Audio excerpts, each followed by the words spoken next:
Hello everyone, good morning, જય ગયાથી સવાર. તો આપણે જેમ હમણાં વિડીયો ક્લાસમાં ડિસ્કસ કરી ગયા હતા, રાઈટ, કે કાલથી આપણે ડેમો ક્લાસને સ્ટાર્ટ થાય છે, કે બટ એ આવતીકાલ તમારા માટે હતી. મેં તો તૈયારી કેટલાય ટાઈમથી કરી દીધી અને હું હંમેશા એક દિવસ એડવાન્સ જ આવ્યો કે તમને તમારે શરૂઆત કાલથી કરવાની છે, પણ એના માટે મારે શરૂઆત તો એના આગલા દિવસથી કરવાની છે. એટલે જે દિવસે ક્લાસ કમ્પ્લીટ કર્યો એ જ દિવસે મેં પાછા ન્યૂ ક્લાસ સ્ટાર્ટ કરી દીધા. ઓલરેડી જૂના ક્લાસ છે, બટ નહીં, આ વખતે નવી તૈયારી MCQ માટેની. બરોબર છે. આજે સન્ડે છે, સન્ડે આપણા ક્લાસ હતા, તો આજે સન્ડે જ છે. તો હવે જેટલાને આ એક્ઝામ ક્લિયર કરવાની છે, બધા વાર ભૂલી જાજો. બધા વાર બધા સરખા, બધા તહેવાર સરખા. સન્ડે જેવી કંઈ વસ્તુ ખરેખર નથી. તમારું ડેડિકેશન જોશે. જેમ મેં વાત કરી, જેમ કે મેં તો સ્ટાર્ટ કરી દીધું છે, બરોબર છે, બધા જ સ્ટુડન્ટ માટે. કેમ કે હું સ્ટાર્ટ કરીશ તો જ તમે કરશો ને. મારામાંથી તો શીખો છો એટલું બધું. તમે બધા આટલું તો શીખી ગયા, થોડુંક વધારે 3 મહિના થોડુંક ધ્યાન આપી દો. ચાલો, રાઈટ. તો 3 મહિના માટે બધું જ બંધ કરી દેવાનું છે. સાવ એટલે સાવ સ્ટોપ. બરોબર છે. મેં તમને ક્લાસમાં કીધું કે ફેમિલીને કહી દેજો. બરોબર છે.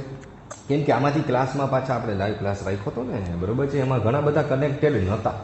બરોબર છે. 20 જેટલા નહોતા કનેક્ટેડ. હવે તમે બધા મારા માટે સ્ટુડન્ટ્સ જ છો.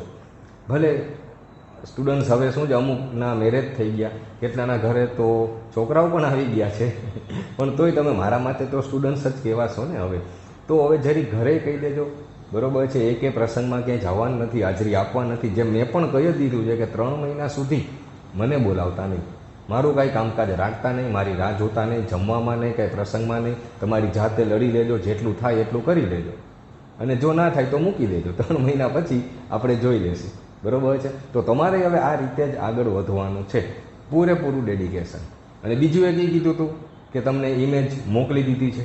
બરોબર છે. વોલપેપરમાં સેટ કરવા માટે મેં કરી દીધું છે. મેં મારા વોલપેપરમાં વોલપેપર તરીકે લોગો રાખી દીધો છે, કે જેથી મને 24 કલાક રિમાઇન્ડર કરાવતું રહે. મને એમ થાય કે ચલો હું આજે વોટ્સએપ જોઈ લઉં કે ગેમ રમી લઉં, પણ ના, જેવો મોબાઈલ ઓપન થશે મને તરત જ યાદ અપાવશે કે નહીં, આપણું મેઇન કામ આ છે. બરોબર. તો ત્યાંથી કરો શરૂઆત, અને જોઈ લેજો ઇફેક્ટિવ જ છે. ખરેખર રિયલી ઇફેક્ટિવ છે. તમને એમ થાય કે આવું બધું થોડું હોય, એકવાર સ્ક્રીન ઉપર રાખીને જોઈ લો. 100% તમને ડેડિકેશન ના અપાવડાવે તમે મને કહેજો. એટલે આપણે ખાલી ભણતર નથી કરવાનું, ભણતર ગણતર બધી જ તમને શીખવાનું છે. હવે એ હું શીખવાડી દઈશ, બસ ખાલી હું કહું એટલું કરતા રહેજો. બરોબર છે. અને અમુક લોકોને મારું એજ્યુકેશનનું સર્ટિફિકેટ મોકલી દઈશ. બરોબર છે. મોકલી દીધું જોકે. સારું, ચાલો. તો સાવ એટલે સાવ ડિટેલથી બેઝથી સ્ટાર્ટ કરવા જઈએ છીએ આપણે. બરોબર છે. સારું, ચલો લેટ સ્ટાર્ટ. ચલો ભગવાનનું નામ લઈ લે. બરોબર છે. કે આ લોકોનું પેપર ગમે એવું નીકળે, હાર્ડ નીકળશે તો આખા ગુજરાત માટે હાર્ડ હશે, એટલે ચિંતા નહીં કરવાનું. સહેલું હશે તો બધા માટે સહેલું હશે, પણ આપણા સ્ટુડન્ટ્સ જે છે એ બાકી બધા કરતાં અલગ જ આવશે. કેમ કે એને એટલું ડિટેલ નોલેજ હશે. અમુકે તો જોબ કરીને પ્રેક્ટિકલ નોલેજે ઘણું બધું કરી લીધું, રાઈટ.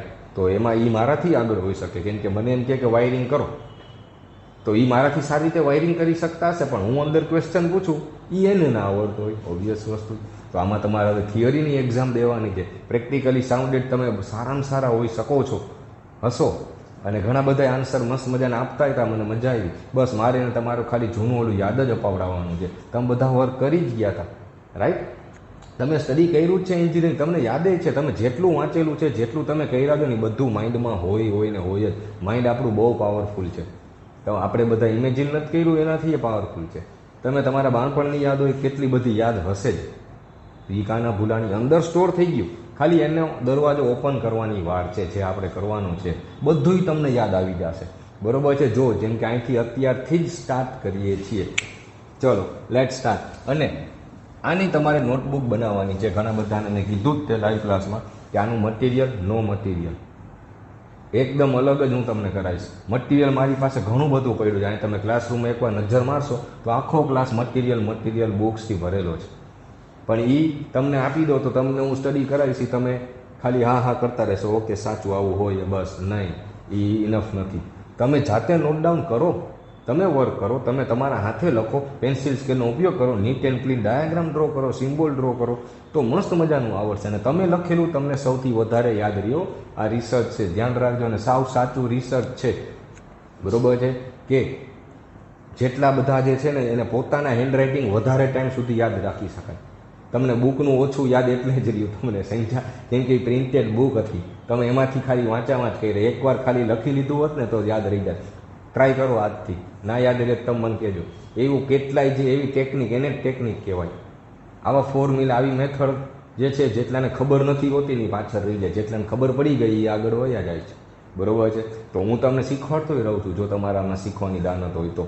બરોબર છે કે ટોપિક ચેપ્ટરના નામ બ્લેક પેનથી લખો અને બ્લુ પેનથી. શું કામ બ્લુ પેનનો જ ઉપયોગ થાય છે એ કોઈને આઈડિયા છે નહીં, તો એ રિસર્ચ કરેલ છે. એમને નથી બ્લુ પેન આખી દુનિયા વાપરતું. બ્લુ પેનથી તમને સૌથી વધારે યાદ રહેશે. નોટબુકમાં બ્લુ પેનથી ખાસ ધ્યાન દો. એટલે જેટલું લખેલું રેડ પેનથી લખજો. રેડ પેનથી તમે લખેલું વાંચવાની ટ્રાય કરજો, તમને વાંચવાની ઈચ્છા જ નહીં થાય, તમારા આંખ ઉપર સ્ટ્રેસ લાગશે. બરોબર છે. અને મૂકીએ દેશો કદાચ હવે નથી વાંચવું, ગુસ્સો એવો આવશે. રેડ કલર, એ બધું કોમ્બિનેશન બધું એપ્લાય થાય છે, બધું નોલેજ મારી પાસે છે. એટલે બ્લુ કલરથી લખશો, આંખને ઠંડક મળે, તમારા હેન્ડરાઇટિંગથી તમને સૌથી વધારે યાદ રહેશે.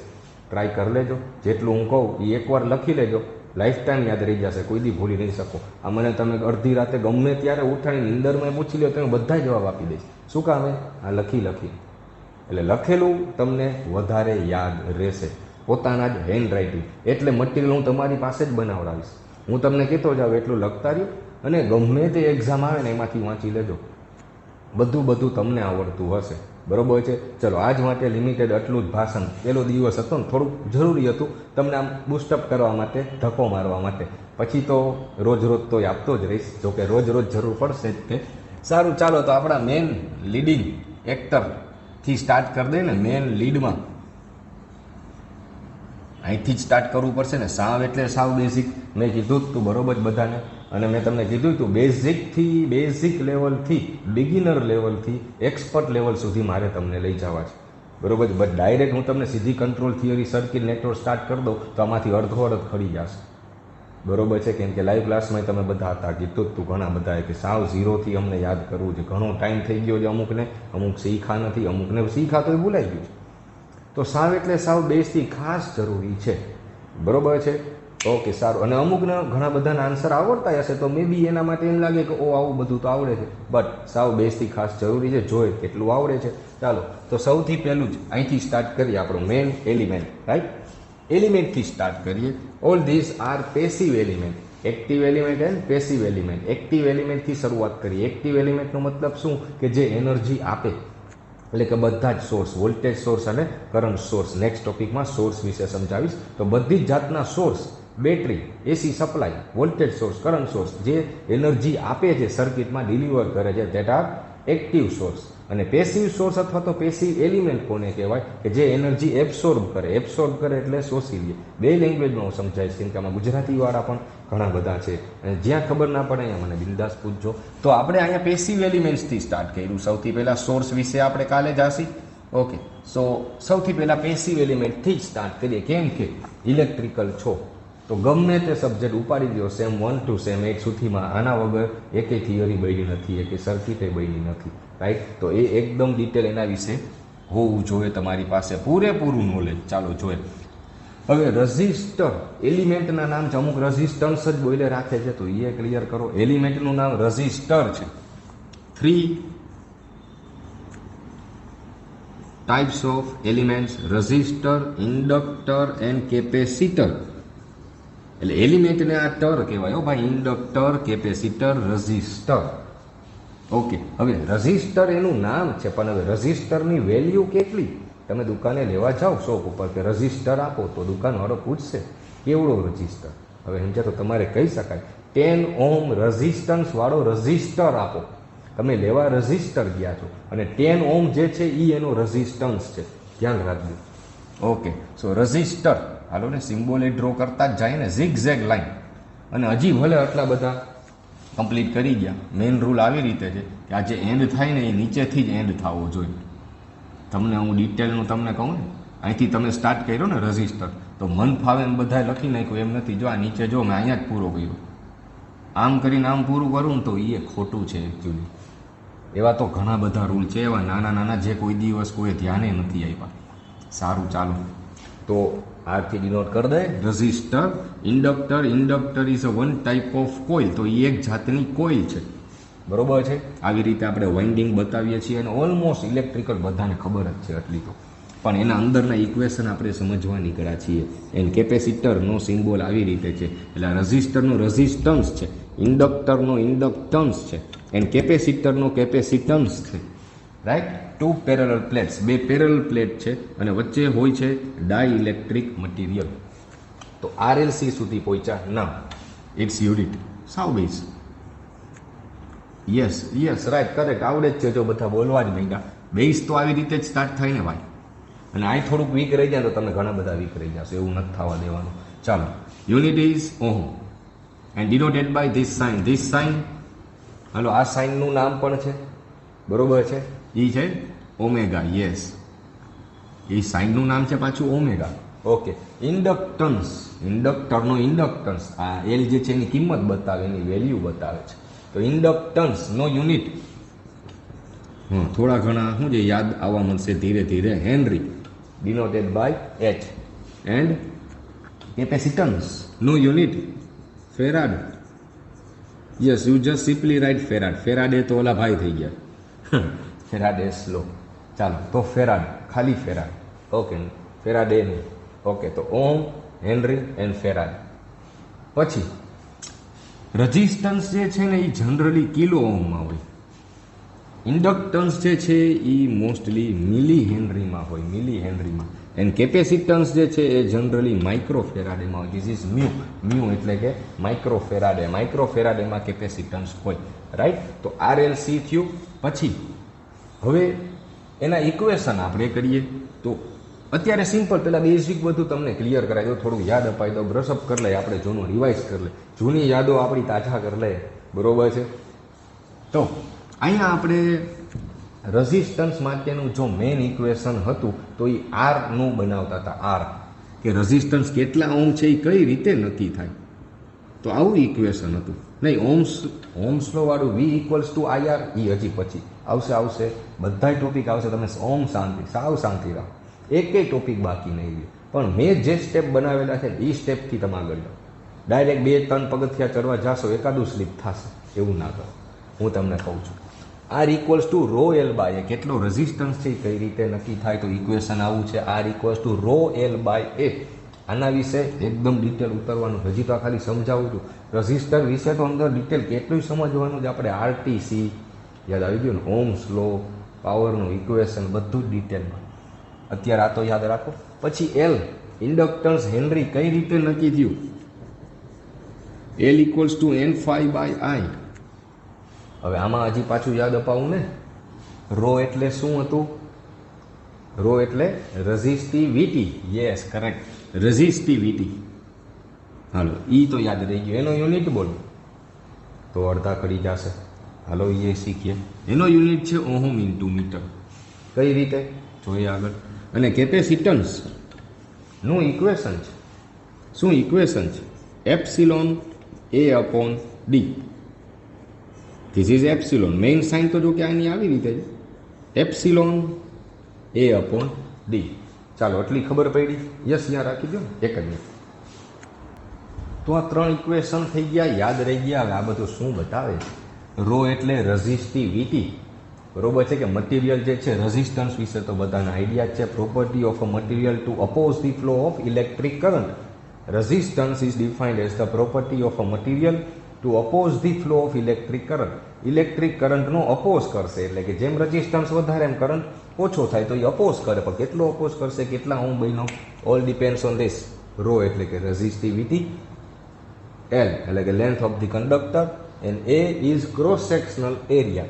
તો આમાં રેઝિસ્ટિવિટી આવે, ધ્યાન રાખજો.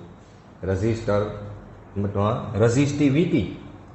પછી આમાં એક આવું ઇક્વેશન છે, એલનું ઇક્વેશનમાં આપણે મ્યુના ટર્મમાં ઇક્વેશન લખતા હતા. મ્યુ, આમાં કેમ રેઝિસ્ટિવિટી આવી, અને આમાંય કહી દઈએ ચાલો ને. આ એપ્સિલોનનો મતલબ શું? આમાં બધા સ્ટ્રોંગ હશે, અહીંયા થોડાક વીક પડી જશે જેમ જેમ આગળ જશે. એપ્સિલોનનું આગળ ઇક્વેશન હતું એપ્સિલોન 0 એપ્સિલોન આર. યાદ કરો, ધેટ ઇઝ પરમિટિવિટી. હાલો લખાવતા જ જાય. રેઝિસ્ટિવિટી, પરમિટિવિટી, એક મિનિટો ઇંક પૂર લઈએ. યસ, તો 3 ઇક્વેશન યાદ રહી ગયા, બરોબર છે. R equals to rho L by A, L equals to N phi by I. આમાં કીધું રેઝિસ્ટિવિટી, આમાં કીધું પરમિટિવિટી. હવે પરમિટિવિટી એટલે મટીરિયલ જે છે એ કેટલું ડાય ઇલેક્ટ્રિક છે એ બતાવે. ડાય ઇલેક્ટ્રિક એટલે કે અવાહક, ઇન્સ્યુલેટિંગ મટીરિયલ હોય. કેપેસિટર યાદ છે ને, 2 પેરેલલ પ્લેટ્સ, એટલે આ 2 પેરેલલ પ્લેટ હોય અને વચ્ચે ડાય ઇલેક્ટ્રિક મટીરિયલ હોય. તો અહીંયા વચ્ચે ડાય ઇલેક્ટ્રિક મટીરિયલ છે. કેટલું ડાય ઇલેક્ટ્રિક મટીરિયલ છે? It depends on permittivity. Similarly resistivity ઉપર ડિપેન્ડન્ટ છે કે આ મટીરિયલ છે એની રઝિસ્ટિવિટી કેટલી છે. જેમ કે કોપર છે, એલ્યુમિનિયમ છે, એના વિશે પણ હજી ડિટેલ લઈ જાઉં છું. Here n is number of turn, n એટલે નંબર ઓફ ટર્ન. ફાઈ એટલે કે ફ્લક્સ, કેમ કે યાદ જ છે કોઇલ છે, કોઇલમાંથી કરંટ પાસ થાય, કોઇલમાંથી કરંટ પાસ થાય એટલે હંમેશા મેગ્નેટિક ફિલ્ડ જનરેટ થાય. Magnetic field, so magnetic field, પણ મેગ્નેટિક ફિલ્ડ કેટલું છે એ શેનાથી બતાવું? That is denoted by phi. Phi એટલે કે ફ્લક્સ, કેટલો ફ્લક્સ જનરેટ થયો, કેટલું મેગ્નેટિક ફિલ્ડ જનરેટ થયું, ચુંબકીય ક્ષેત્ર, રાઈટ. અને ઇટ્સ યુનિટ ઇઝ વેબર. ફ્લક્સનો યુનિટ છે વેબર. એટલે હવે આપણે એક નાનામાં નાનો point line to line perfect detail કરવાનો છે. એક યુનિટથી માંડીને, ઇક્વેશનથી માંડીને, કેમ કે એના ક્વેશ્ચન પૂછી શકાય છે બધું જ, બરોબર. પણ આપણે જેટલું કરીએ એટલું બધું પરફેક્ટ કરીએ. તો આ રેઝિસ્ટન્સ કેટલો છે? રેઝિસ્ટિવિટી ઉપર આધારિત છે. હવે કેપેસિટન્સ કેટલો છે? પરમિટિવિટી ઉપર આધારિત છે. તો તમે એમ કહો કે આમાં કેમ કાંઈ ના આવ્યું, રાઈટ, કે આ એલ માટે તો એ છે. સમજાવું, આ જે કોઇલ જે છે એ પણ કરંટનો ઓપોઝ કરે છે. કરંટનો ઓપોઝ કરે છે કોઇલ પણ. હવે એ કોના ઉપર આધારિત છે? તો એલનું બીજું ઇક્વેશન લખાવી દઉં. It is n square by s. હજી આ સેલ્ફ ઇન્ડક્ટન્સ છે, ધ્યાન રાખજો. આ સેલ્ફ ઇન્ડક્ટન્સ છે અને આગળ જતા આવે છે મ્યુચ્યુઅલ ઇન્ડક્ટન્સ. યસ, તો હજી આ સેલ્ફ ઇન્ડક્ટન્સ છે. n square upon s. n square ક્યારે આવે? વેન ધેર આર 2 કોઇલ્સ, બરોબર. આવું આપણે લખતા હતા, બટ નંબર ઓફ ટર્ન્સ તો સેમ છે એટલે n સ્ક્વેર લખતા s. આમાં નવો ટર્મ આવ્યો s. s એટલે શું? હાલો એ તો શીખવાનું છે. ઇલેક્ટ્રિક મેગ્નેટિકનું કમ્પેરિઝન કરવાનું છે. બેઝથી સ્ટાર્ટ કરીએ. એસનું નામ છે રિલક્ટન્સ. આપણે આખી એબીસીડી યુઝ કરી લીધી ઇલેક્ટ્રિકલ વાળા. કેપિટલે કરી લીધી ને સ્મોલે કરી લીધી. આખી એબીસીડી એ તમારે બનાવવાની છે, બરોબર છે. બધા આના માટે જ. કેમ?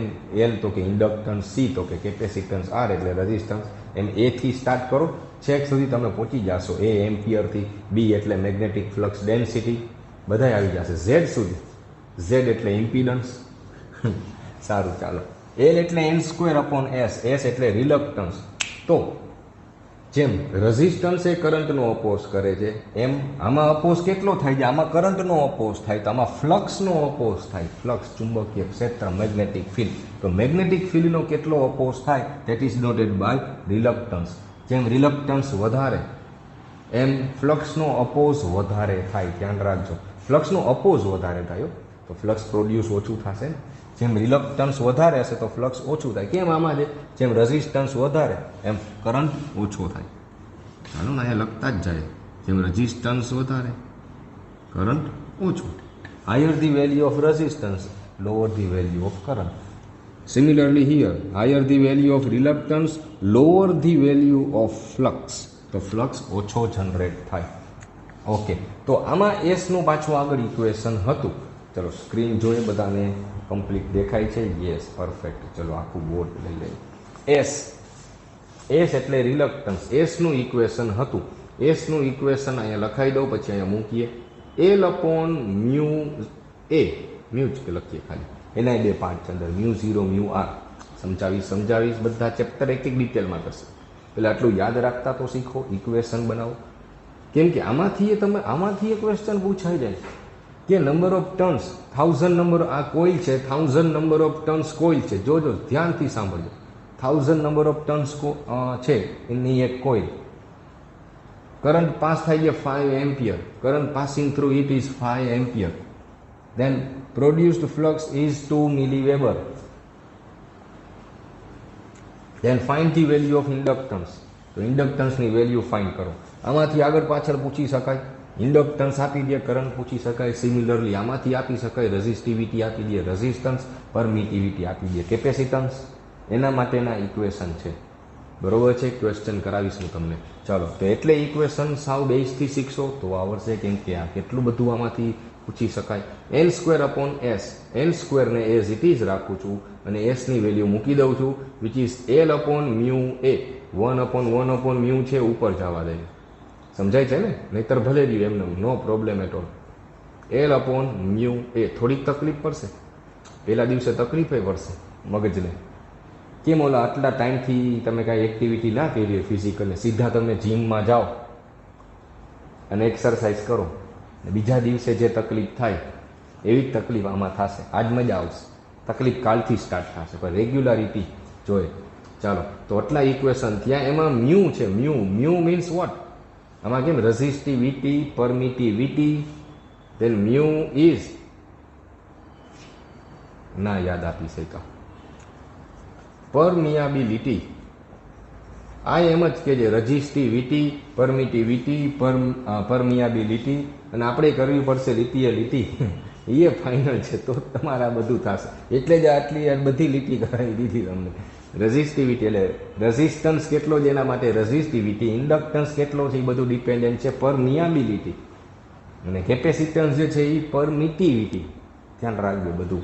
ઓકે, તો અહીંયા સુધી ખબર પડી ગઈ. Now next move. Inductor and capacitor both are energy storage element. ઇન્ડક્ટરમાં એનર્જી સ્ટોર થાય, કેપેસિટરમાં એનર્જી સ્ટોર થાય, બેયમાં એનર્જી સ્ટોર થાય. બટ આઈડિયલ ઇન્ડક્ટર ને આઈડિયલ કેપેસિટર હોય તેમાં સ્ટોર્ડ એનર્જી થાય છે 0. પોઝિટિવ હાફ સાયકલમાં જેટલી એનર્જી સ્ટોર થાય, નેગેટિવ હાફ સાયકલમાં એટલી ડિસિપેટ થઈ જાય. સો સ્ટોર્ડ થાય છે, બરોબર, પણ એક આખી કમ્પ્લીટ સાયકલ માટે 0 થાય. એટલે ટોટલ આઈડિયલમાં 0 આપણે ગણતા હતા. બટ આઈડિયલ મતલબ ખબર હશે, સોર્સમાં પાછું શીખવાડીશ. તો અહીંયા સુધી આઈડિયા આવી ગયો આરએલસી વિશે. પછી મેં તમને કીધું inductor and capacitor both are energy storage element means what? બેની અંદર એનર્જી સ્ટોર થાય. તેનો વોટ્સ ધી ડિફરન્સ? બેની એનર્જીનો ડિફરન્સ શું? એક મોટામાં મોટો ડિફરન્સ. ચલો, એટલે આ બધું ઇન્ડક્ટર માટેનું જ છે. યસ, અને આ બધું કેપેસિટર માટે. હજી આ સાઈડ આપણે આવતા રહીએ. ચલો, આ ઇક્વેશન તો પ્લેસ કરી દીધું. સો ઇન્ડક્ટર માટે એનર્જીનું ઇક્વેશન લખાવું. હજી વીઆઈ ઇક્વેશન પણ લખાવું છું આજે ને આજે જ. પહેલાં આ બેઝ ક્લિયર કરી નાખે, ક્યાંય નડે નહીં. કેમ કે આનો યુઝ તમે પાવર ઇલેક્ટ્રોનિક્સમાં કર્યો, ડિજિટલમાં કર્યો, એનાલોગમાં કર્યો, કંટ્રોલ સિસ્ટમમાં કર્યો, બધે આ જ કર્યું. મેથેમેટિકલ મોડલિંગ હતું તો એમાંય રજિસ્ટર, ઇન્ડક્ટર, કેપેસિટર કરતા હતા, રાઈટ. પછી સર્કિટ, નેટવર્ક, બધામાં આ જ હતા. એટલે આ મને બે આમ પરફેક્ટ હોવા જોઈએ. ઓકે, એનર્જીનું ઇક્વેશન ઇન્ડક્ટરમાં અને ઇક્વેશન ઓફ એનર્જી કેપેસિટર માટે. ચલો, તો આવા બેમાં ડિફરન્સ છે. બેમાં ડિફરન્સ એ છે ઇન્ડક્ટરમાં કરંટના ફોર્મમાં એનર્જી સ્ટોર થાય, કરંટના ફોર્મમાં, અને કેપેસિટરમાં વોલ્ટેજના ફોર્મમાં એનર્જી સ્ટોર થાય. એટલે તમને યાદ હશે કેપેસિટરમાં ચાર્જિંગ ડિસ્ચાર્જિંગ વોલ્ટેજ હતું, અને આમાં એનર્જી સ્ટોરેજ, એનર્જી ડિસિપેશન હતું. બરોબર, એનર્જી સ્ટોર થાય, એનર્જી ડિસિપેટ થાય. તો યાદ રહી ગયું. કરંટના ફોર્મમાં, કેપેસિટરમાં વોલ્ટેજના ફોર્મમાં એનર્જી સ્ટોર થાય. That's why equation is like this, 1/2 Li². ઇન્ટિગ્રેશનથી સાબિત થયું છે, પણ હવે એવડું મોટું ઇન્ટિગ્રેશન તો પૂછાવાનું નથી તમારે. તો હવે એવી રીતની તૈયારી કરવાની છે. સમજા? 1/2 Li². એલ ઇન્ડક્ટન્સ, આ એટલે કે કરંટ. કેટલો કરંટ છે ને કેટલો ઇન્ડક્ટન્સ છે, એનર્જી મળી જાય. સિમિલરલી હિયર 1/2 એલની બદલે હવે તો કેપેસિટર છે, ધેટ્સ વાય સી. અને આમાં કરંટના ફોર્મમાં એનર્જી સ્ટોર નથી થતી, વોલ્ટેજના ફોર્મમાં, that's why V. That's why એનર્જીનું ઇક્વેશન થઈ ગયા બેના 1/2 Li², 1/2 CV². So now you can just imagine આમાંથી કેટલું બધું પૂછી શકાય, રાઈટ. તો રેઝિસ્ટન્સથી જ આપણે ડિટેલમાં સ્ટાર્ટ કરવાનું છે. હજી એક વીઆઈ ઇક્વેશન એ લખાઈ દો. આરએલસી ભલે એઝ ઇટ ઇઝ રહ્યા, એના વીઆઈ ઇક્વેશન લખાઈ દો, કેટલો અપોઝ કરે એ લખાઈ દો. એટલે એકદમ મસ્ત મજાના આ પેસિવ એલિમેન્ટ્સ કહેવાય. કેમ પેસિવ એલિમેન્ટ્સ કહેવાય અને કેમ પેસિવ સોર્સ કહેવાય? કેમ કે એનર્જી એબ્સોર્બ કરશે, જે કાંઈ એનર્જી આપશો એ લઈ લેશે. ઓકે, સો ચલો, આજથી જ કરી દો શુભ શરૂઆત. મસ્ત મજાની નોટબુક બનાવો સારી, અને સારા હેન્ડરાઇટિંગથી લખજો. ભલે થોડીક વાર લાગે, પછી ઓટોમેટિક હેન્ડરાઇટિંગ એ મસ્ત થતી જશે. ટોપિક તમારે લખી શકો છો, ડિફરન્ટ પેનનો યુઝ કરી શકો છો, બ્લેક એન્ડ બ્લુ, બસ વધારે જરૂર નથી, બ્લેક એન્ડ બ્લુ ઇનફ બે. પેન્સિલ સ્કેલ જ્યાં ડાયાગ્રામ આવે તો મસ્ત મટીરિયલ તમે જાતે જ બનાવશો. બરોબર છે? સારું, ચલો નોટ ડાઉન કરો, વિડીયો પોઝ કરો, નોટ ડાઉન કરો. એમાં શું છે, ભલે વાર લાગશે, થોડીક વાર લાગશે, બટ ભલે વાર લાગે ભાઈ, તમે લખેલું હશે ને તો બહુ મસ્ત યાદ રહેશે. જો આજે ટ્રાય કરીને એકવાર તમે જોઈ લો, ખાલી એકવાર મોટાની વાત માનો, કોઈ દી માયની નથી, મોટા કી એટલું કરો. ચલો આટલું ખાલી લખી લ્યો, અને આજનું આખા દિવસનું તમને કાલે પૂછીશ ને કડી યાદ હશે એકો એક, ને એ ફાઇનલ છે લખવાથી. એટલે તમે એક સાથે તમારામાં મારી જેમ બોર્ડમાં લખ્યું જેમ ના સમાય તો નો પ્રોબ્લેમ. એક પેજમાં ખાલી રજિસ્ટર લખો, પાછળ પેજમાં ઇન્ડક્ટર લખો, અને પછી થર્ડ પેજમાં કેપેસિટર લખો.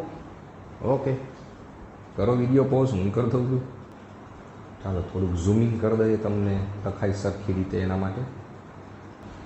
ચલો તો નોટ ડાઉન થઈ ગયું. હવે એમાં એવા ઇઝી ક્વેશ્ચન પણ આવે, ડાયરેક્ટલી પ્રપોઝનલ, ઇન્વર્સલી પ્રપોઝનલ કઈ રીતે છે. તો ઇક્વેશન ફરીથી પાછું એકવાર જો કે R equals to rho L by A, right. તો જો કે એની અંદરનું ડિટેલનું પાછું કરાવીશ ત્યારે પાછું તમને રિમાઇન્ડ કરાવી દઈશ. અત્યારે ચલો ઇક્વેશન નોટ ડાઉન કરી લીધા. નાવ કરંટનો અપોઝ થાય તો એ હંમેશા ઓમથી જ બતાવવામાં આવે, રેઝિસ્ટન્સ, રાઈટ. બટ આ ઇન્ડક્ટર જે છે એ કરંટનો કેટલો અપોઝ કરશે, એ એલથી હેનરીથી બતાવો એ ના ચાલે. રઝિસ્ટરમાં કેટલો અપોઝ કરશે, રઝિસ્ટર કરંટને કેટલો અપોઝ કરે એ તો ઓમથી બતાવો છો ને. તો આ ઇન્ડક્ટર કેટલો અપોઝ કરે એ પણ ઓમથી જ બતાવવો પડે, એ મિલી હેનરીથી ના ચાલે. સિમિલરલી ફોર કેપેસિટર, આ કેટલો અપોઝ કરે છે એ તમારે શેનાથી બતાવવાનું, સમજ્યા. કરંટનો અપોઝ તો ઓમમાં જ હોય, તો એને થોડું કન્વર્ટ કરી દઈએ આપણે. શેમાં યાદ હશે તમને, થોડુંક યાદ અપાવી દઈએ. That was denoted by X. X કે ઇન્ડક્ટર છે એ કેટલો અપોઝ કરશે, ઇન્ડક્ટર કરંટને કેટલો અપોઝ કરશે, that is denoted by X. X એટલે રિએક્ટન્સ, એક્સ એટલે રિએક્ટન્સ. હા, ઓકે. બટ રિએક્ટન્સ તો પછી કેપેસિટર જે છે એ કેટલો અપોઝ કરશે, that is also denoted by X. તો એને આપણે રિએક્ટન્સ જ કીધું.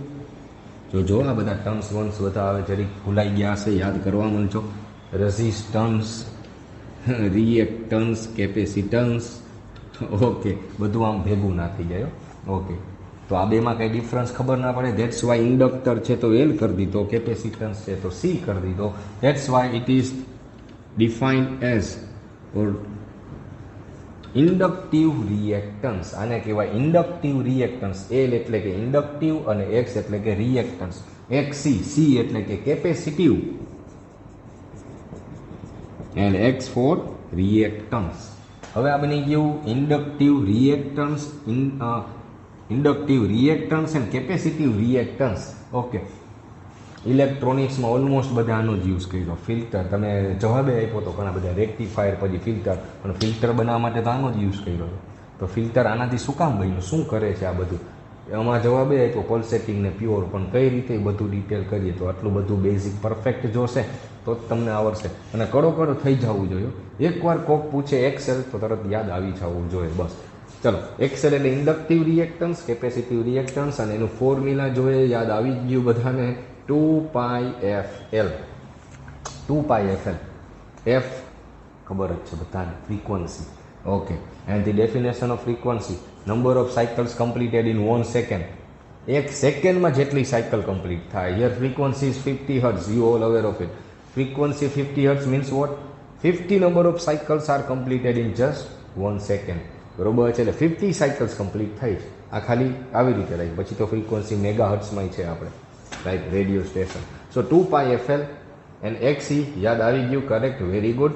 1/2πfc. હા, બસ એમ જ કરવાનું. આપણે ખાલી આગળ સીધી સ્ટાર્ટ કર્યું, પણ જેવો તમે આરમાં પગ મૂકશો બહુ ઊંડા ક્યાં ને ક્યાં નીકળશે, એલમાં અને સીમાં. હજી જોઈએ અંદર ક્યાં સુધી. Okay, so 1/2πfc. So XL is directly proportional two frequency. યાદ રાખી લેજો, XL is directly proportional two frequency and XC is inversely proportional to frequency. Inversely proportional કેમ કે નીચે છે ને. ઓકે, અને આ ડાયરેક્ટલી પ્રપોઝનલમાં છે. Means what, if frequency is higher then XL is also higher, if frequency is lower then XL is also lower. But આમાં ઊંધું થાય. ઇન્વર્સલી પ્રપોઝનલ કહેવાય. ઇન્વર્સલી નીચે ડિનોમિનેટરમાં છે ને. સો ફ્રીક્વન્સી વધારે હશે તો XC ઓમ ઓછો થશે. Unit of XC and XL is ohm. જોયું? એટલે આપણે શું કર્યું ખબર છે? ઇન્ડક્ટર કેપેસિટર કરંટને કેટલો અપોઝ કરશે એ તો ઓહમમાં જ જોઈ. તો રઝિસ્ટર તો પહેલેથી ઓહમમાં જ હતો. આ એલ અને સી નહોતા તો બનાવ્યા આપણે કે એલની વેલ્યુ અને ફ્રીક્વન્સીની વેલ્યુ ઉપરથી આપણને ખબર પડે કે આ કરંટને કેટલો અપોઝ કરશે. Right? So XL is directly proportional to frequency, XC is inversely proportional to frequency, and resistor is independent of frequency. Independent off frequency એટલે ફ્રીક્વન્સી ઉપર ડિપેન્ડન્ટ નથી, આધારિત નથી.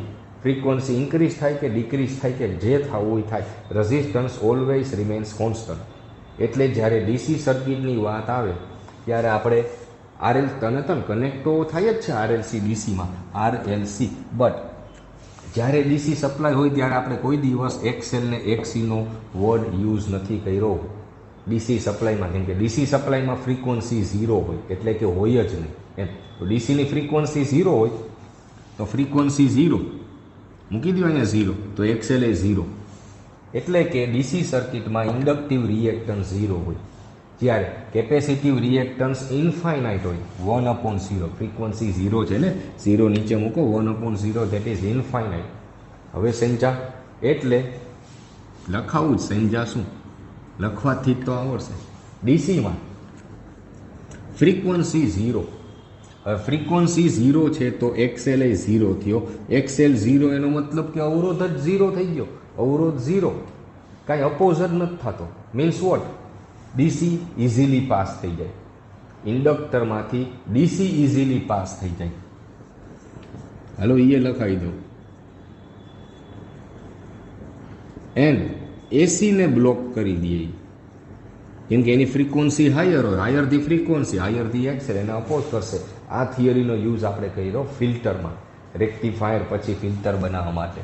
એટલે ઇન્ડક્ટર જોયું ડિટેલ ક્યાં સુધી પહોંચી ગયા. સ્ટાર્ટ તો ખાલી RLCથી કર્યું, જોયું કેટલું કનેક્ટ કરી દીધું બધું. કેમ કે તમે ત્યારે અલગ અલગ સબ્જેક્ટ સ્ટડી કરતા હતા, એવું બધું ભેગું તમને ખબર જ છે.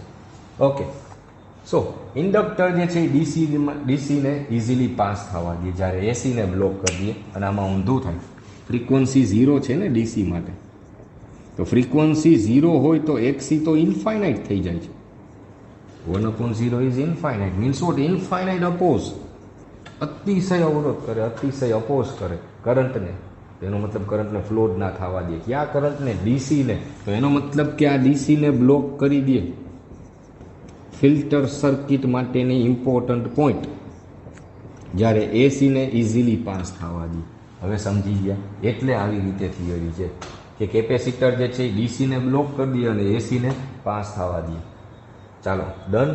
તો આ જ્યારે એસી સપ્લાય આવે, ફ્રીક્વન્સી આવે, ત્યારે જ આપણે આની વાત કરીએ છીએ. તો હવે તમને આમાંથી ક્વેશ્ચન આમે પૂછી શકાય છે, બરોબર છે, કે ઇન્ડક્ટન્સ જે છે એ 10 મિલી હેનરી છે, તો ઇન્ડક્ટિવ રિએક્ટન્સ કેટલો થાય? કેપેસિટર જે છે એનું કેપેસિટન્સ 100 માઇક્રોફેરાડે છે, તો XC કેટલું થાય? એવા ક્વેશ્ચન જેવો વિડીયો ક્લાસ કમ્પ્લીટ કરશો તમારી પાસે પહોંચી જ જશે. જોઈએ છીએ હવે આ થિયરીમાંથી કેટલા એક્ઝામ્પલ સોલ્વ કરી શકે છે. ફોર્મ્યુલા તમારી સામે છે, બરોબર છે, અને તમારે હવે સાયન્ટિફિક કેલ્ક્યુલેટરનો યુઝ પાછો સ્ટાર્ટ કરી દેવાનો છે મસ્ત મજાનો. તો આ એક લખી લ્યો. પછી આના ઉપરથી એક આ સ્ટુડન્ટ સારું ગોતી આવ્યા, આવું તો એને જ ખબર પડે ભાઈ, આવા વિચાર એના જ. જો મસ્ત મજાનું ગોતી આવ્યા, મેં આજ સેમ ટુ સેમ ક્વેશ્ચન પૂછ્યો હતો. શું પૂછ્યો હતો? ફિલ્ટર ટોપિક કર્યા પછી ઇનોવેટિવ સ્ટુડન્ટ્સ, બેક બેન્ચર્સ ઘણા બધા આમાંથી હતા જ. મેં એને એમ પૂછ્યું કે આ કેપેસિટર છે તો એ શું કરે? તો એણે મસ્ત સાચો આન્સર આપ્યો આવી રીતે કે કેપેસિટર જે છે એ ડીસીને બ્લોક કરી દેશે અને એસીને આરામથી પાસ થવા દેશે. બહુ ખતરનાક વિચાર હતા. હા, ભેગું આવી જોઈએ ને. તમે ખાલી ભણ ઘેર રાખશો, મગજ પતી જાય, તપીએ જાય ને પતીએ જાય. ડીસી ને બ્લોક કરે, એને એવો જવાબ આપ્યો સાવ સાચો. મેં કીધું એસીને પાસ કરે. મેં કીધું વારે વાહ સારું. મેં કીધું શું કામ? એનો રિપ્લાય આપો. જોવો એનો રિપ્લાય. એને રિપ્લાય આપ્યો કે એસી એસી એટલે અલ્ટરનેટિંગ. મેં કીધું હા, અલ્ટરનેટિંગ તો આવી રીતે હોય. મેં કીધું હા. તો કે તમે જ જોઈ લો, અહીંથી જો કેપેસિટર છે અલ્ટરનેટિંગ આવે તો એ આમાંથી પાસ થઈ જાય. કેપેસિટરની વચ્ચે જગ્યા છે. તો એસી તો આરામથી પાસ થઈ જાય. અને ડીસી એટલે શું હોય એ કે સ્ટ્રેટ લાઈન હોય. મેં કીધું હા, તો કે ડીસી સ્ટ્રેટ લાઈન સીધો જ જો અહીંથી આવે તો એ કે આ ભટકાઈ જ જાય ને, અહીંયા પ્લેટ એને જવા જ ના દે, અહીંયા અથડામણ થઈ જાય. બોલો લ્યો, પણ યાદ રાખતો ગયો ને એ, બરોબર છે. આ જોઈ લો, યાદે રહી ગયું ને, તમને તે યાદ રહી ગયું ને, આવું છે. બોલો લ્યો, આવા વિચાર જો રીઝન આ નથી, રીઝન આ છે, પણ યાદ એણે રાખ્યું. જોઈ લ્યો કે અલ્ટરનેટિંગ તો એ કે આમ ટપીને વહી જાય, એટલે એ અલ્ટરનેટિંગ તો ઇઝીલી પાસ થઈ જાય, બટ ડીસીને બ્લોક કરી દે. બોલો લ્યો, હસવું જ આવે ને, પૈડા જ છે આવા. તો પછી સાચે પછી આપણે થોડા મૂકીએ. મેં પાછો હા, મેં ઊંધો ક્વેશ્ચન પૂછ્યો, તો પછી ઇન્ડક્ટરમાં શું થાય? તો એને આ આન્સર આપી દીધો, ઇન્ડક્ટરનો આન્સર આપ્યો. લ્યો બોલો, તો કે એક કામ કરો સર, તમે ઇન્ડક્ટર ડ્રો કરો. એટલે મેં કીધું હાલો ઇન્ડક્ટર ડ્રો કરી દીધું. તો અમે ઇન્ડક્ટરે ડ્રો કર્યું. જોયું, અડધા તો આન્સર એનો સમજી ગયા. આ મેં ઇન્ડક્ટર ડ્રો કર્યું. હવે કે ઇન્ડક્ટર એટલે કે વાઇન્ડિંગ એટલે જાડી જાડી જ હોય, બરોબર છે. અને વચ્ચે જો હોય કે તમે ડ્રો કર્યું તો આમાં વચ્ચેથી રસ્તો સ્ટ્રેટ છે, એટલે ડીસી કરંટ તો આ હોલ જે કર્યા ને એમાં આરામથી નીચેથી નીકળી જશે. જોઈ, ભલે તમને હસવું આવતું હશે, આવું કોઈ દી કોઈ નહીં શીખવાડ્યું હોય. એટલે જો ડીસી ઇન્ડક્ટરમાંથી આરામથી પાસ થઈ જાય, વચ્ચે આટલી જગ્યા તો છે જ નહીં કે આરામથી વયો ગયો. જોઈ લો, અને હવે અહીંથી અલ્ટરનેટિંગ નીકળશે તો એ કે આમાં ફસાઈ જશે આ જાડીમાં, કેમ કે એને પાસ થવું ના થવું ખબર નહીં પડે. એટલે એસી એ બ્લોક કરી દેશે, આગળ જવા જ નહીં દે. બોલો, આવા છે સ્ટુડન્ટ્સ બધા ઇનોવેટિવ. તો સારું કર્યું ને, જો યાદ રહી ગયું ને, તમને તો યાદ રહી ગયું. હાલો હવે હસવાનું બંધ ને જલ્દીથી નોટ ડાઉન કરો, જલ્દીથી આપણે નેક્સ્ટ ટોપિકમાં જઈએ. ચાલો તો આગળ વધીએ. હવે હજી રજિસ્ટર ઇન્ડક્ટરમાં જ એના વીઆઈ ઇક્વેશન, વોલ્ટ એમ્પિયર જોશે ને. તો રજિસ્ટરના તો સાવ સિમ્પલ બધાને યાદ જ છે, બરોબર છે. ઓહ્મ્સ લો એપ્લાય કરતા હતા. તો રજિસ્ટર માટે વોલ્ટેજનું ઇક્વેશન આપણે બધા આવી રીતે લખી ગયા. V equals to IR, I dot R, multiplication of current and resistance. ચાલો, વી ઇક્વલ્સ ટુ આઈઆર, આમાં કંઈ બહુ ડિટેલ સમજાવતો જ નથી. V equals to IR, okay. તો કરંટનું ઇક્વેશન શું થાય રજિસ્ટર માટે? તો આમાંથી આઈનું ઇક્વેશન બનાવો, ઇન ટુ આર છે સામે જાય તો divided by R. That's why equation of current is V by R. And તમને બધાને બિલીવ નહીં થાય, આવો ક્વેશ્ચન પૂછાયેલો છે એકવાર. 4 ઓપ્શન આપ્યા હતા, 4 ઇક્વેશન હતા આવા કે આમાંથી ક્યુ રોંગ છે. બોલો, આવો ક્વેશ્ચન હતો. એટલે ઇક્વેશન હતા V equals to I R, I equals to V by R, R equals to ને P equals to V upon I. આવા 4 ઇક્વેશન હતા, પાવરનું ઇક્વેશન. તો એમાંથી ખાલી આઈડેન્ટિફાઈ કરવાનું હતું. એટલે એવા સહેલા પેપર પણ મેં જોયેલા છે. એટલે જો તમને એમ હોય કે હું બહુ હાર્ડ એન્ડ ફાસ્ટ બધી હાર્ડ તૈયારી કરું તો પછી આમાં પાછળ રહી જશો. બધું આવડતું હોવું જોઈએ. ચલો, તો V equals to I R, I equals to V upon R. હવે ઇન્ડક્ટર માટે વોલ્ટેજનું ઇક્વેશન ચલો યાદ કરીએ આપણે. ઇન્ડક્ટર કેપેસિટરમાં કઈ રીતે યાદ રાખતા હતા? ઓકે, તો ઇન્ડક્ટરમાં ઇક્વેશન આવી રીતે છે, V equals to L DI by DT. Okay, answer સેમિનારમાં આપ્યો હોય તો ડીઆઈ બાય ડીટી લખીને, બટ એમાંથી જ્યારે કરંટ પાસ થાય with respect to time, DI by DT. હવે ધ્યાન રાખજો, રજિસ્ટર તો લિનિયર એલિમેન્ટ છે, લિનિયર ડિવાઇસ છે.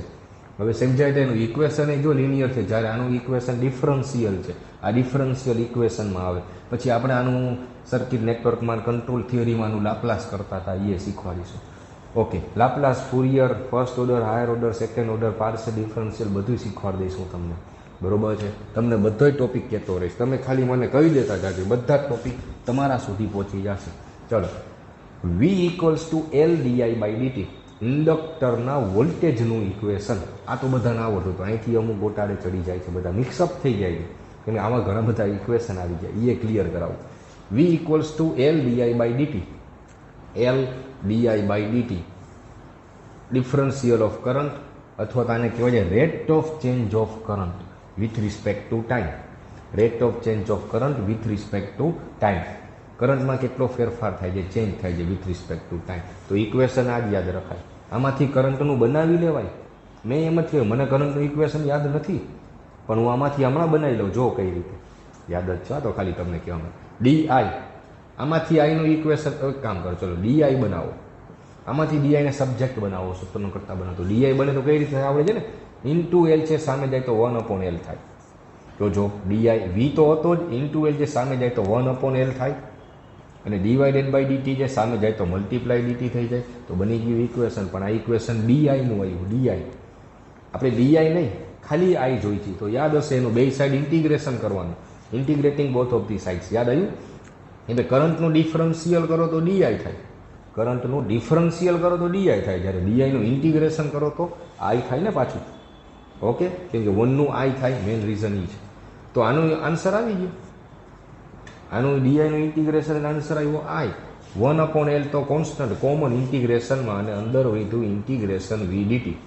That's it. This is the equation of current. બરોબર છે? ઓકે, સારું, ચાલો આ ભલે રહ્યું, હાલો ને, ભલે લખેલું રહ્યું.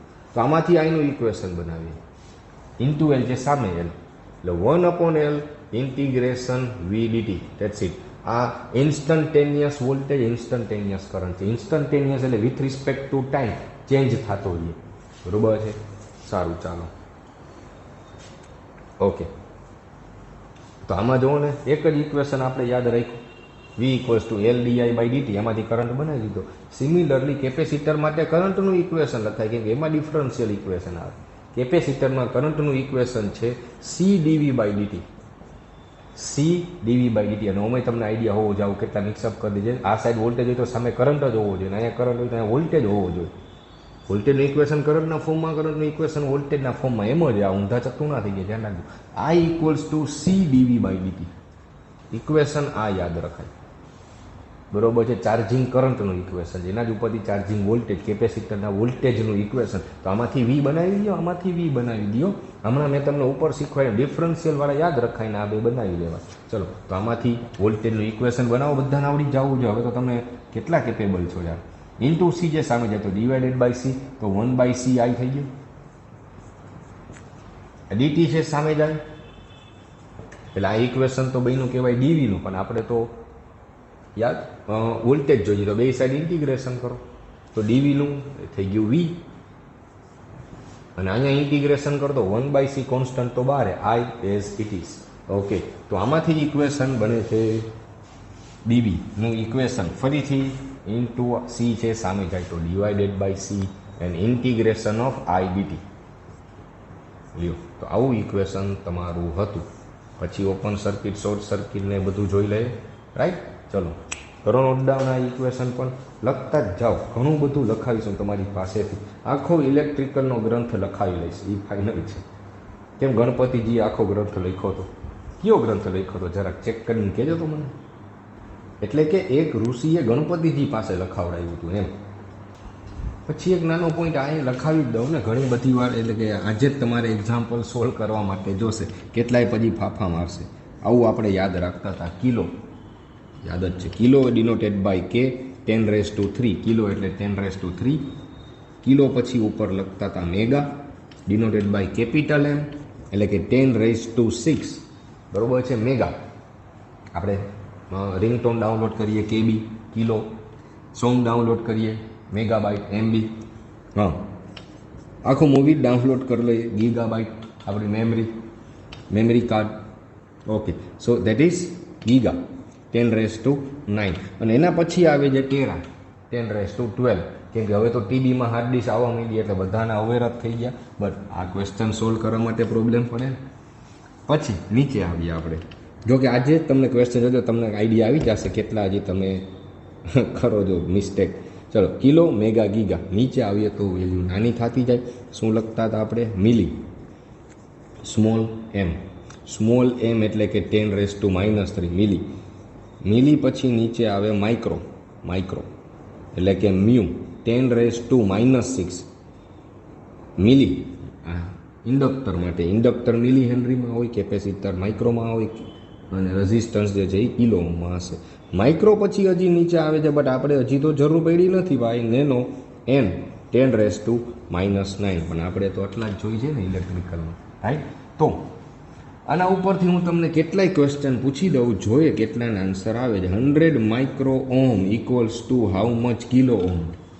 સૌથી ઇઝીમાં ઇઝી સિમ્પલ ક્વેશ્ચન, બટ ઘણા બધા એવરેજ ઓછી આપે એ પૂરે.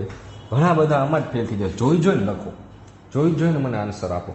આ જેવો વિડીયો કમ્પ્લીટ થાય ગ્રુપમાં મેસેજ કરી દેજો. હવે તો એડમિન માટે નથી, બધા માટે જ છૂટ છે. આનો આન્સર મને આપે, બરોબર છે? ગણે આન્સર આપે, પછી આપણે જોઈએ ટ્રુ ફોલ્સ. હલો ને, આવા ઘણા બધા ક્વેશ્ચન હું તમને આપી જ દઉં ને અત્યારે જ તે, બરોબર છે, આના ઉપરથી જ, એટલે તમને ખબર પડે કે તમે કેટલું ખબર પડે છે. ચાલો, 10 milli henry equals to how much kilo henry. ભલે ખાલી કન્વર્ઝન માટે આવડતું થાય તમને. 20 micro ohm equals to how much mega ohm. બસ 3 તો ઘણા, હાલો ને. પછી આવા ઘણા બધા ફોર્મ્યુલા બનાવીને ક્વેશ્ચન રેડી જ છે, તમને મોકલું એટલી વાર, તમે આટલું પૂરું કરો ત્યાં સુધીમાં હું તમને મોકલી દઉં. ચલો આટલું નોટડાઉન કરો, નાનામાં નાનો પોઈન્ટ એ નોટડાઉન કરશે બતાવો.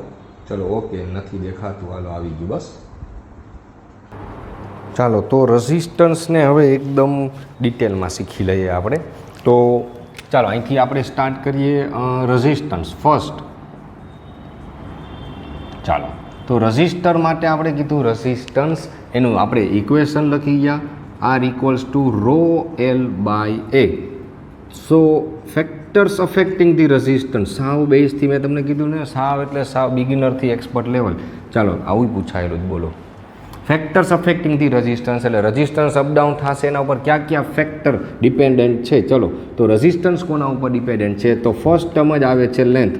એમાંથી કયો ક્વેશ્ચન પૂછવાનો જે હું કહું છું? Length of the conductor, cross sectional area of the conductor, resistivity means rho, resistivity of conductor, ચલો L A rho. And fourth one કે જે આ ઇક્વેશનમાં નથી, દેટ ઇઝ ટેમ્પરેચર. કેમ કે એના ઉપરથી આપણે બનાવી ગયા આરટીસી, ઓમ પર સેલ્સિયસ એનો યુનિટ છે, અથવા તો ખાલી પર ડિગ્રી સેલ્સિયસ લખો તો પણ ચાલે. હવે શું કામે છે આ? જ્યારે આરટીસી આવશે ત્યારે આપણે ડિટેલ કરશી. રેઝિસ્ટન્સ ટેમ્પરેચર કોએફિશિયન્ટ, યાદ આવ્યું કે ટેમ્પરેચરમાં જો અપડાઉન થાય ને તોય રેઝિસ્ટન્સમાં માઇનર ચેન્જ આવી જાય. તો એના એક એક્ઝામ્પલ આપણે ગણવાના છે કે 10 ડિગ્રી સેલ્સિયસનો ડિફરન્સ થાય તો રેઝિસ્ટન્સ કેટલો થઈ જશે. તો એના માટે પહેલાં આ તો શીખવું પડશે ને. સો અહીંયા આટલું લખેલું છે, જો કે ઇક્વેશનમાં જ છે બધું. Resistance is directly proportional to L cross sectional area. Resistance is inversely proportional to cross sectional area. Resistance is directly proportional to resistance and also directly proportional to temperature as well. જેમ temperature વધારે એમ resistance વધતો જાય મટીરિયલનો. Okay, તો આમાં question આવી રીતે પૂછાણું હતું કે સપોઝ કે કોઈ પણ એક કંડક્ટર છે, એનો રેઝિસ્ટન્સ છે. હવે કંડક્ટરની લેન્થ જો ડબલ કરી દેવામાં આવે, તો resistance fill in the blank કેટલો થાય, બરોબર છે. How much the value of resistance, એ કેટલી ઇન્ક્રીઝ થશે. And similarly for area. હવે જો એટલે કે લેન્થ ડબલ થાય તો આ ડબલ જ થાય. અને આ ઇન્વર્સલી પ્રપોઝનલમાં છે, તો જો એરિયા ડબલ થશે તો રેઝિસ્ટન્સ હાફ થઈ જશે. ઇન્વર્સલી પ્રપોઝનલ છે. એરિયા જો 3 ટાઈમ્સ થશે તો આ 1/3 થઈ જાય. એરિયા 4 ગણો થાય, 4 ટાઈમ્સ, તો આ 1/4 થઈ જાય, ચોથા ભાગનો રેઝિસ્ટન્સ થઈ જાય. જેમ એરિયા વધારે એમ કરંટ ઇઝીલી ફ્લો થઈ જાય, ઓલા ભાઈના નિયમ પ્રમાણે, અને એ સાચો હતો. એટલે એરિયા જેમ મોટો એમ કરંટ ઇઝીલી ફ્લો થઈ જાય, તો અપોઝ ઓછો થયો ને, દેટ્સ વાય. ચલો, બહુ ડિટેલ પછી આપણે જેટલું રિક્વાયર્ડ છે એટલું જ. ચલો, એ directly proportional to resistivity, but આવી રીતે આપણે લખીએ છીએ resistivity of aluminium is 1.6 time greater than resistivity of copper. એટલે કે એલ્યુમિનિયમની રેઝિસ્ટિવિટી અતિશય વધારે છે. કેટલી વધારે છે? તો એ મેં કહી દીધું, resistivity of aluminium is 1.6 time greater than resistivity of copper. તો કોપરની રેઝિસ્ટિવિટી કરતાં આટલી બધી વધારે છે. That's why resistance of aluminium is very much greater than resistance of copper. હવે જો રેઝિસ્ટન્સ જો વધારે હોય તો એની અંદર પાવર લોસ એ વધારે થાય. પાવર લોસનું ઇક્વેશન જે P ઇક્વલ્સ ટુ I²R. યાદ આવી ગયા? નો યાદ ક્યાંથી આવશે લખ્યા વગર? ચાલો, પાવરથી સ્ટાર્ટ કરીએ. I²R. So power loss is directly proportional two square of the current. ધ્યાન રાખજો, આમાં નાના પોઈન્ટે સાંભળતાય રહેજો, બધું લખાયું નહીં હોય, ઇક્વેશનમાં હશે. સ્ક્વેર ઓફ ધી કરંટ એનો મતલબ શું? કરંટ જો ડબલ થાય તો 2² 4, એટલે પાવર 4 ગણો થઈ જાય, 4 ટાઈમ્સ. કરંટ જે છે એ 3 ટાઈમ્સ થાય, 3 ગણો થાય, તો 3² 9, એટલે પાવર જે છે એ 9 ગણો થઈ જાય. ધ્યાન રાખજો. તો એલ્યુમિનિયમમાં પાવર લોસ એ વધારે થાય અને વોલ્ટેજ ડ્રોપ એ વધારે થાય. Voltage drop V equals to IR, Ohm's law. તો તો આટલું બધા ડિસએડવાન્ટેજ છે. પાવર લોસ જો વધારે થાય તો પાવર લોસને લીધે હંમેશા હીટ જનરેટ થાય, તો મટીરિયલ એકદમ ગરમ થાય. એટલે એલ્યુમિનિયમનો કંડક્ટર છે ને અતિશય ગરમ થાય compare to copper. That's why આપણે બધી જ જગ્યાએ હવે કોપરનો જ યુઝ કરીએ છીએ. પહેલાં ઘણા ટાઈમ પહેલાં, એક મિનિટ વાયર ચેક કરી લઈ. પહેલાં ઘણા ટાઈમ પહેલાં છે ને, ઘણા ટાઈમ પહેલાં એલ્યુમિનિયમનો યુઝ થતો હતો, બટ હવે એ તો સાવ ઝીરો જેવું જ થઈ ગયું છે. સિવાય કે ટ્રાન્સમિશન કંડક્ટરમાં, કેમ કે એના ખર્ચા પોસાય નહીં કોપરનો જો યુઝ કરીએ તો. ઓકે, તો એફિશિયન્સી વધારે સારી કોપરની, બધું ડિટેલ લખાવી દીધું. નાવ ઇક્વેશન ઓફ પાવર, એ કેમ બન્યું એ શીખવાડી દઉં. મેઇન ઇક્વેશન તો પાવરનું ખબર છે ને, multiplication of voltage and current. P equals to VI. Power, types of power, એના ઇક્વેશન perfect detail. P equals to VI. Okay, ચાલો P ઇક્વલ્સ ટુ VI પાવરનું ઇક્વેશન છે. હવે એમાં ઓહ્મ્સ લો મૂકતા જઈએ છીએ આપણે. V ની બદલે ઓહ્મ્સ લો મૂકી દો. શું છે ohm's law? V equals to IR. તો આમાં IR મૂકી દો. હજી ઓહ્મ્સ લો શીખવાડીશ ડિટેલમાં. V ઇક્વલ્સ ટુ IR, તો અહીંયા Vની બદલે આપણે પ્લેસ કરી દીધું IR ને ઇન્ટુમાં I તો છે જ. સો IR into I into I square. That's why equation is I²R. કદાચ ભૂલાઈ જાય તો યાદ રાખવા થાય ભાઈ. એટલે second equation I²R. Third equation વોલ્ટેજની બદલે ઓહ્મ્સ લો મૂકવાનો કીધો ને, કરંટની બદલે ઓહ્મ્સ લો મૂકી દો. આમાંથી કરંટનું ઇક્વેશન કાઢો શું થાય? V/R.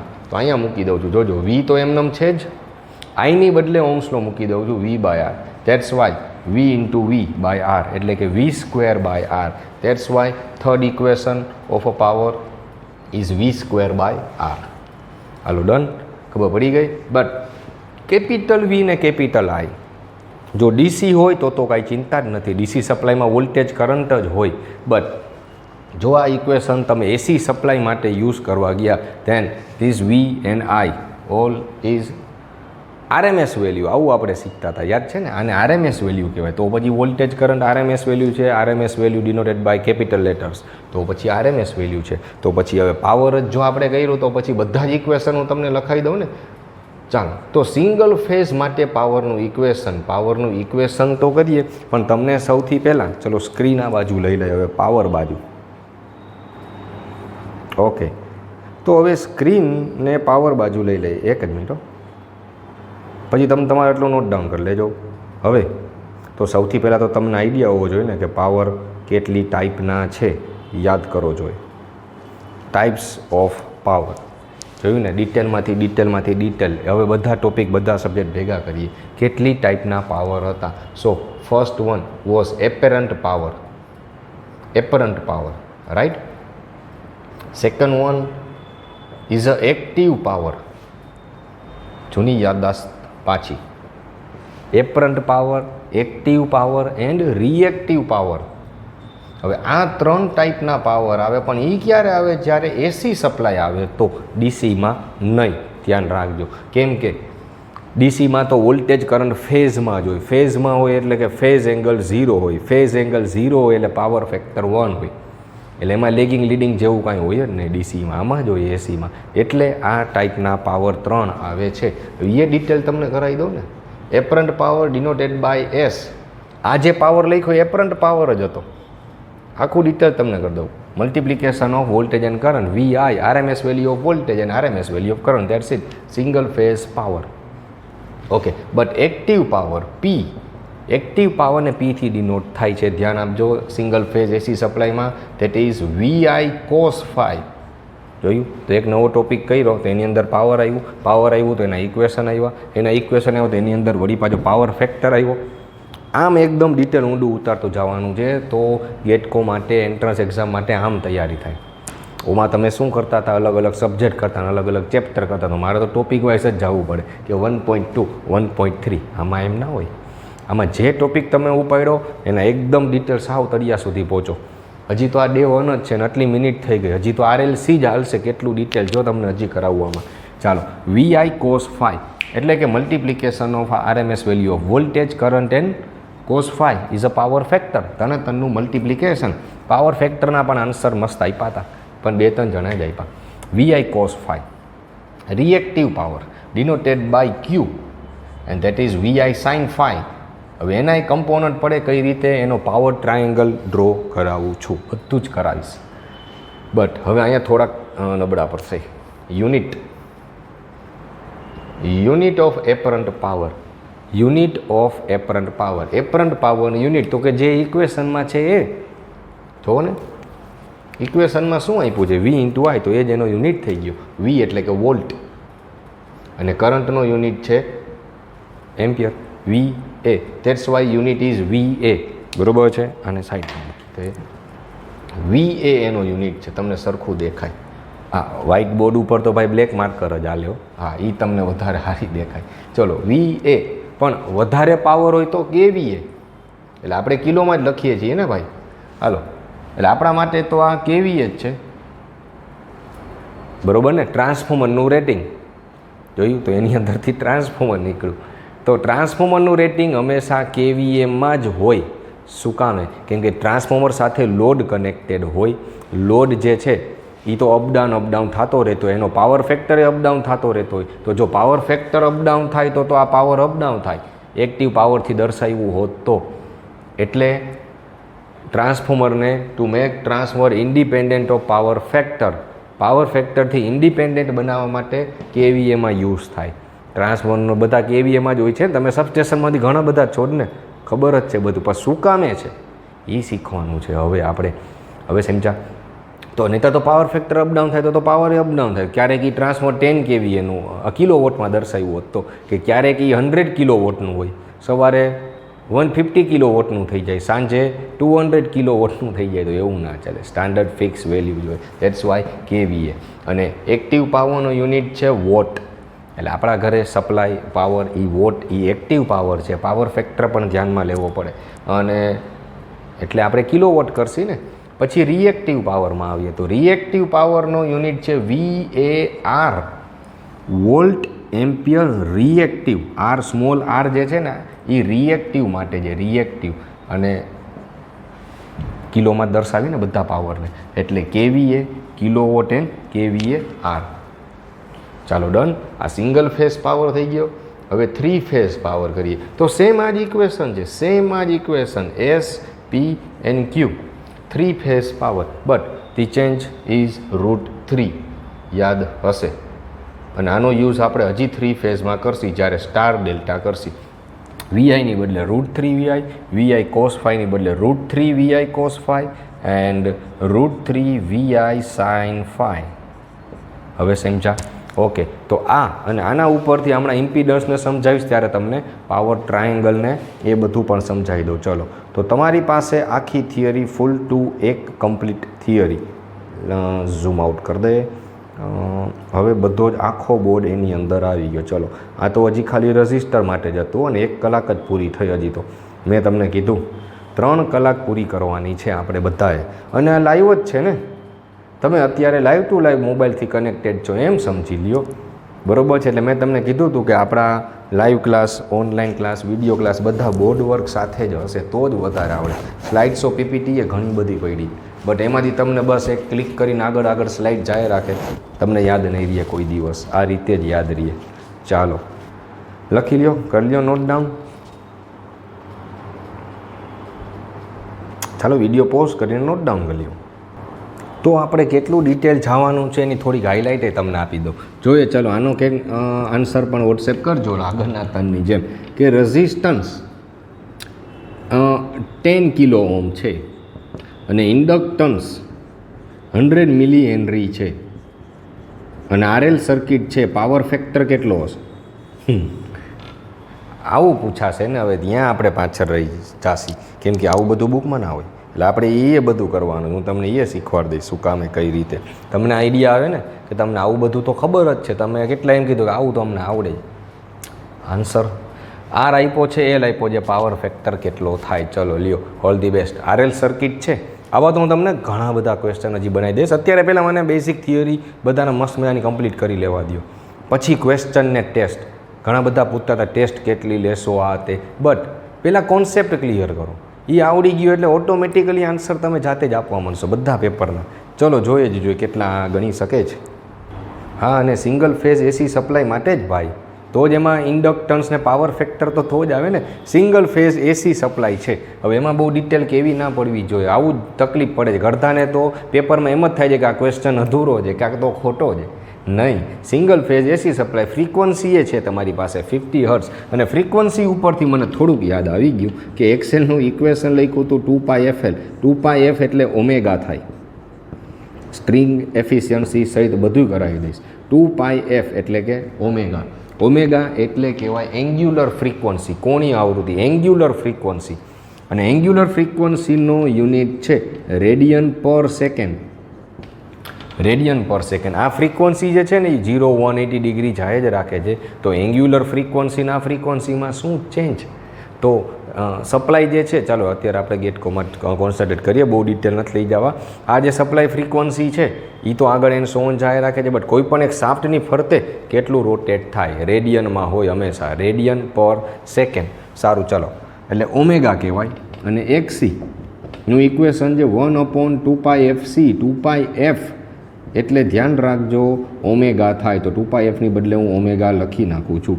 સો ઓમેગા એટલે 2πf, એટલે કે તમારે હર્ટ્સમાંથી રેડિયન પર સેકન્ડમાં અને રેડિયન પર સેકન્ડમાંથી હર્ટ્સમાં કન્વર્ઝન કરવું હોય so you can use this formula.